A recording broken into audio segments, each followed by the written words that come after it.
ओम शांति। 6 मार्च 2024 के ईश्वरीय महावाक्य। पहले एक नजर मुरली के मुख्य पॉइंट पर। बाबा ने कहा, नाम कितना बड़ा है भगवान, और फिर कहते हैं नाम रूप से न्यारा। अब है भी जैसे प्रैक्टिकल में न्यारा। इतनी छोटी बिंदी है। गायन भी है, गति सदगति दाता एक ही है। सतयुग में बहुत थोड़े होते हैं और पवित्र होते हैं। कलयुग में है अनेक धर्म और अपवित्र हो पड़ते हैं। बहुत ऊंची पढ़ाई है, आंखें ऐसी धोखेबाज है, बात मत पूछो। तमो प्रधान दुनिया है, कॉलेजों में भी बहुत खराब हो पड़ते हैं। और फिर बाबा ने कहा, कहते हैं यह रोज कहते हैं विनाश तो होता नहीं है। अब तुम जानते हो एक दिन विनाश होना जरूर है। बाबा बच्चों को समझाते तो बहुत है, फिर बाहर जाने से बेसमझ बन पड़ते हैं। आश्चर्यवन सुनंती कथंती ज्ञान देवंती अहो मम माया, वैसे का वैसा बन जाते हैं। सर्वशक्तिमान बाप है, वह सबको ऐसा बनाते हैं, परंतु सब एक जैसे तो बन न सके। नेचुरल कैलेमिटीज भी होगी, बड़े बड़े पत्थर गिरेंगे जो सब मकान आदि टूट पड़ेंगे। कितना भी मजबूत मकान बनावे, फाउंडेशन पक्का बनावे, परंतु रहना तो कुछ भी नहीं है। और फिर लास्ट में बाबा ने कहा, वह समझते हैं अर्थक्वेक में भी गिर न सके, परंतु कहते हैं कितना भी करो, 100 मंजिल बनाओ, परंतु विनाश होना है जरूर। बाप की याद से ही विकर्म विनाश होंगे। जन्म जन्मांतर के पाप सिर पर है। तमो प्रधान से सतो प्रधान जरूर बनना है। पानी में स्नान करने से पावन कैसे होंगे? कहा चुल्लू पानी, थोड़ा सा पानी होगा तो उनको भी तीर्थ समझ झट स्नान करेंगे। इसको कहा जाता है तमो प्रधान निश्चय। यह तुम्हारा है सतो प्रधान निश्चय। और अब सुनते हैं महावाक्यों को विस्तार से। मुरली का सार। मीठे बच्चे, तुम्हारी अब वानप्रस्थ अवस्था है, क्योंकि तुम्हें वाणी से परे घर जाना है। इसलिए याद में रहकर पावन बनो। प्रश्न है, ऊंची मंजिल पर पहुंचने के लिए किस बात की संभाल जरूर रखनी है? उत्तर है, आंखों की संभाल करो। यही बहुत धोखेबाज है। क्रिमिनल आंखें बहुत नुकसान करती है। इसलिए जितना हो सके अपने को आत्मा समझ बाप को याद करो। भाई भाई की दृष्टि का अभ्यास करो। सवेरे सवेरे उठ एकांत में बैठ अपने आप से बातें करो। भगवान का हुक्म है, मीठे बच्चे, काम महाशत्रु से खबरदार रहो। ओम शांति। मीठे मीठे रूहानी बच्चे, यह तो समझ गए हैं, क्योंकि यहाँ समझने वाले ही आ सकते हैं। यहाँ कोई मनुष्य नहीं पढ़ाते हैं, यह तो भगवान पढ़ाते हैं। भगवान की भी पहचान चाहिए। नाम कितना बड़ा है भगवान, और फिर कहते हैं नाम रूप से न्यारा। अब है भी जैसे प्रैक्टिकल में न्यारा। इतनी छोटी बिंदी है, कहते भी है आत्मा स्टार है। जैसे वह सितारे छोटे तो नहीं है, यह आत्मा स्टार तो सच सच छोटी है। बाप भी बिंदी है। बाप तो सदा पवित्र है। उनकी महिमा भी है ज्ञान का सागर, शांति का सागर। इसमें मूंझने की कोई बात नहीं। मुख्य बात है पावन बनने की। विकार पर ही झगड़ा होता है। पावन बनने लिए पतित पावन को बुलाते हैं, तो जरूर पावन बनना पड़े ना। इसमें मूंझना नहीं है। जो कुछ पास्ट हुआ, विघ्न आदि पड़े, नई बात नहीं है। अबलाओं पर अत्याचार होने हैं, और सत्संगों में यह बातें नहीं होती है। कहाँ भी हंगामा नहीं होता। यहाँ हंगामा खास इस बात पर ही होता है, बाप पावन बनाने आते हैं तो कितना हंगामा होता है। बाप बैठ पढ़ाते हैं, बाप कहते हैं मैं आता भी वानप्रस्थ अवस्था में हूँ। वानप्रस्थ अवस्था का कायदा भी यहाँ से ही शुरू होता है। तो वानप्रस्थ अवस्था वाले जरूर वानप्रस्थ में ही रहेंगे। वाणी से परे जाने के लिए बाप को पूरा याद कर पवित्र बनना है। पवित्र बनने का तरीका तो एक ही है। वापिस जाना है तो पवित्र जरूर बनना है। जाना तो सबको है, दो चार को तो नहीं जाना है। सारी पतित दुनिया को बदली होना है। इस ड्रामा का किसको भी पता नहीं है। सतयुग से कलयुग तक यह ड्रामा का चक्र है। बाप कहते हैं अपने को आत्मा समझ बाप को याद करना है और पावन भी जरूर बनना है। तभी तुम शांति धाम और सुखधाम में जा सकेंगे। गायन भी है, गति सदगति दाता एक ही है। सतयुग में बहुत थोड़े होते हैं और पवित्र होते हैं। कलयुग में है अनेक धर्म और अपवित्र हो पड़ते हैं। यह तो सहज बात है और बाप पहले से ही बता देते हैं। बाप तो जानते हैं कि हंगामा होगा जरूर। न जाने तो युक्तियां क्यों रचे कि चिट्ठी ले आओ कि हमको ज्ञान अमृत पीने जाना है। जानते हैं यह झगड़ा होने की भी ड्रामा में नूंद है। आश्चर्यवन अच्छी तरह पहचान कर ज्ञान लेते, औरों को भी ज्ञान देते, फिर भी अहो माया उन्हों को तुम अपनी तरफ खींच लेती हो। यह सब ड्रामा में नूंद है। इस भावी को कोई टाल नहीं सकता है। मनुष्य सिर्फ अक्षर कह देते हैं परंतु अर्थ नहीं समझते हैं। बच्चे, यह बहुत ऊंची पढ़ाई है। आंखें ऐसी धोखेबाज है, बात मत पूछो। तमो प्रधान दुनिया है। कॉलेजों में भी बहुत खराब हो पड़ते हैं। विलायत की तो बात नहीं पूछो। सतयुग में ऐसी बातें नहीं होती। वो लोग कह देते सतयुग को लाखों वर्ष हो गए हैं। बाप कहते हैं कल तुमको राज्य भाग्य देकर गए थे, सब कुछ गंवा दिया है। लौकिक में भी बाप कहते हैं इतनी तुमको मिल्कियत दी, सब गंवा दी। ऐसे भी बच्चे निकल पड़ते हैं जो धक से मिल्कियत को उड़ा देते हैं। बेहद का बाप भी कहते हैं मैं तुमको कितना धन देकर गया, कितना तुमको लायक विश्व का मालिक बनाया। अब ड्रामा अनुसार तुम्हारा क्या हाल हो गया है। तुम वही मेरे बच्चे हो ना, कितने तुम धनवान थे। यह है बेहद की बात जो तुम समझाते हो। एक कहानी है, रोज कहता था शेर आया, शेर आया, परंतु शेर आता नहीं था। एक दिन सच सच शेर आ गया। तुम भी कहते हो मौत आया कि आया, तो कहते हैं यह रोज कहते हैं विनाश तो होता नहीं है। अब तुम जानते हो एक दिन विनाश होना जरूर है। उनकी फिर कहानी बना दी है। बेहद का बाप कहते हैं उन्हों का दोष नहीं है। कलप पहले भी हुआ था, 5000 वर्ष की बात है। बाबा ने तो बहुत बार बोला है, यह भी तुम लिखते रहो कि 5000 वर्ष पहले भी हूबहू ऐसा म्यूजियम खोला था। भारत में देवी देवता धर्म की स्थापना करने। एकदम क्लियर लिखो तो आकर समझे। बाबा आया हुआ है।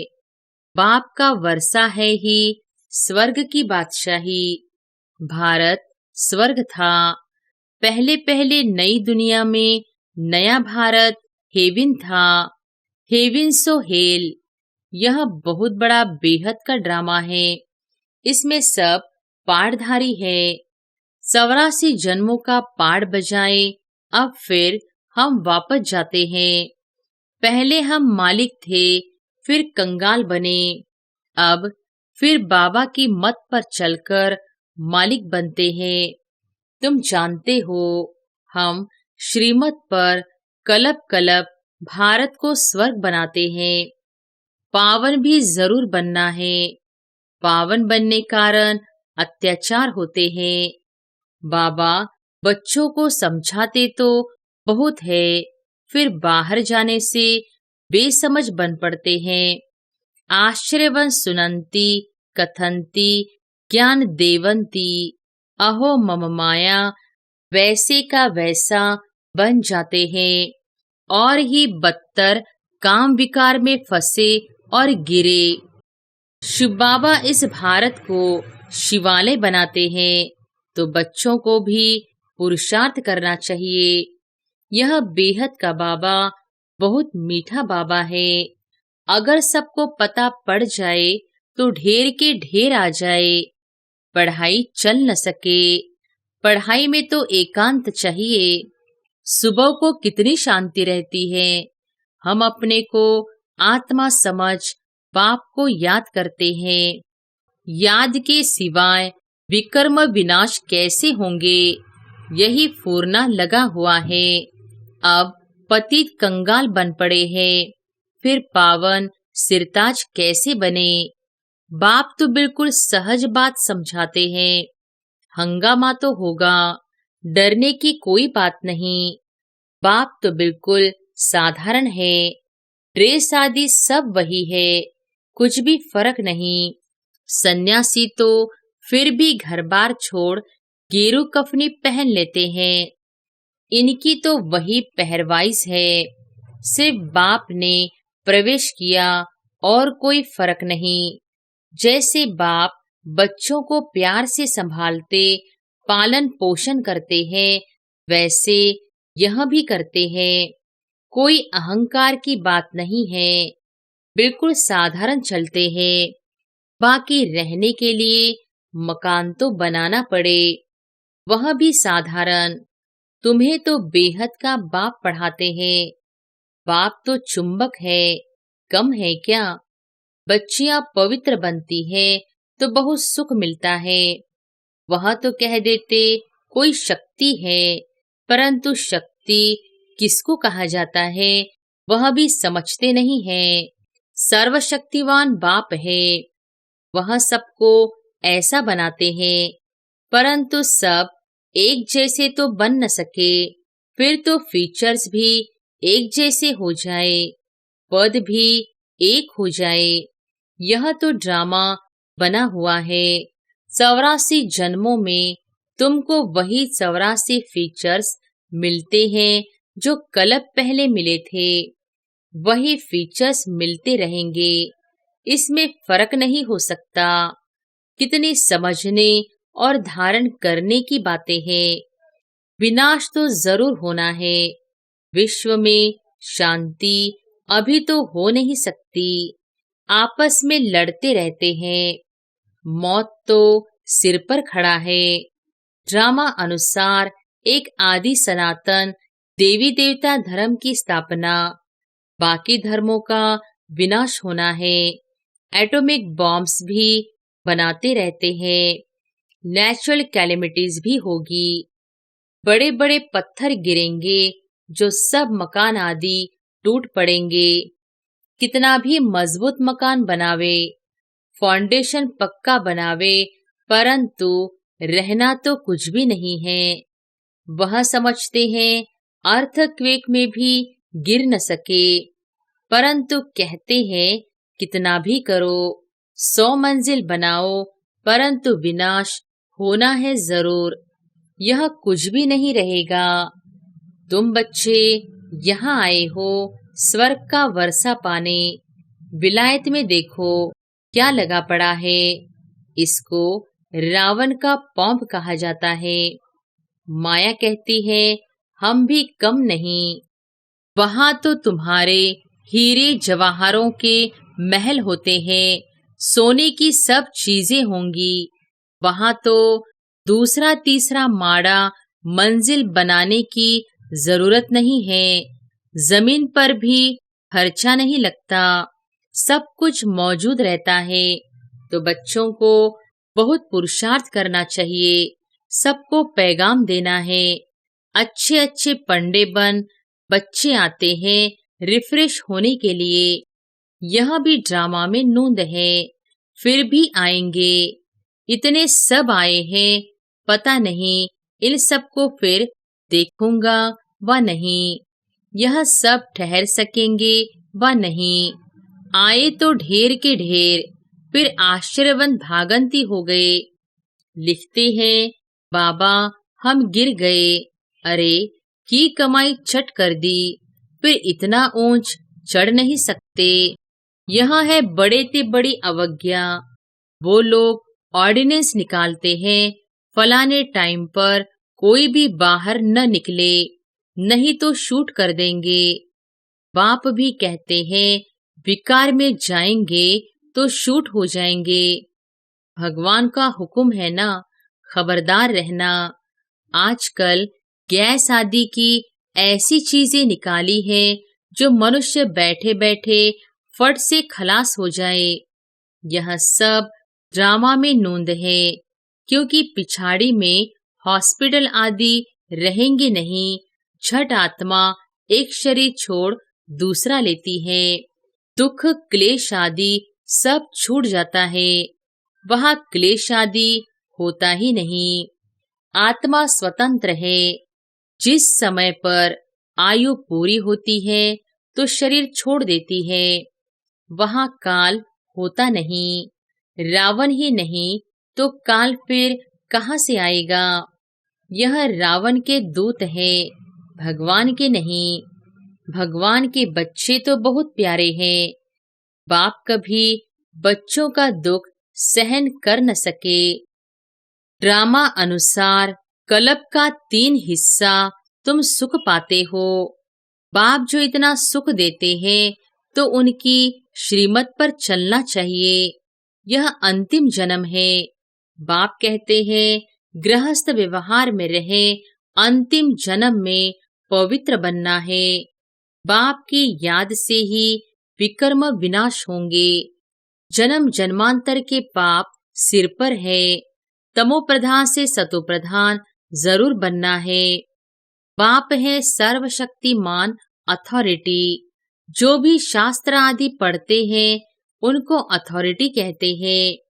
अब बाप कहते हैं सबकी अथॉरिटी मैं हूँ। मैं इन ब्रह्मा द्वारा सब शास्त्रों का सार आकर सुनाता हूँ। अपने को आत्मा समझ मुझे याद करो तो पाप विनाश होंगे। बाकी पानी में स्नान करने से पावन कैसे होंगे। कहा चुल्लू पानी थोड़ा सा पानी होगा तो उनको भी तीर्थ समझ झट स्नान करेंगे। इसको कहा जाता है तमोप्रधान निश्चय। यह तुम्हारा है सतोप्रधान निश्चय। बाप समझाते हैं इसमें डरने की बात ही नहीं। अच्छा, मीठे मीठे सिकिलधे बच्चों प्रति मात पिता बाप दादा का याद प्यार और गुड मॉर्निंग। रूहानी बाप की रूहानी बच्चों को नमस्ते। धारणा के लिए मुख्य सार। पहली पॉइंट, भगवान ने जो पवित्र बनने का हुक्म दिया है उसकी कभी भी अवज्ञा नहीं करनी। बहुत बहुत खबरदार रहना है। बाप दादा दोनों की पालना का रिटर्न पवित्र बनकर दिखाना है। दूसरी पॉइंट, ड्रामा की भावी अटल बनी हुई है, उसे जानकर सदा निश्चिंत रहना है। विनाश के पहले सबको बाप का पैगाम पहुंचाना है। वरदान है, ज्ञान अमृत से प्यासी आत्माओं की प्यास बुझाकर तृप्त करने वाली महान पुण्य आत्मा भव। ज्ञान अमृत से प्यासी आत्माओं की प्यास बुझाकर तृप्त करने वाली महान पुण्य आत्मा भव। किसी प्यासे की प्यास बुझाना यह महान पुण्य है। जैसे पानी न मिले तो प्यास से तड़पते हैं, ऐसे ज्ञान अमृत न मिलने से आत्माएं दुख अशांति में तड़प रही है। तो उनको ज्ञान अमृत देकर प्यास बुझाने वाले बनो। जैसे भोजन खाने के लिए फुर्सत निकालते हो क्योंकि आवश्यक है, ऐसे यह पुण्य का कार्य करना भी आवश्यक है। इसलिए यह चांस लेना है, समय निकालना है, तब कहेंगे महान पुण्य आत्मा।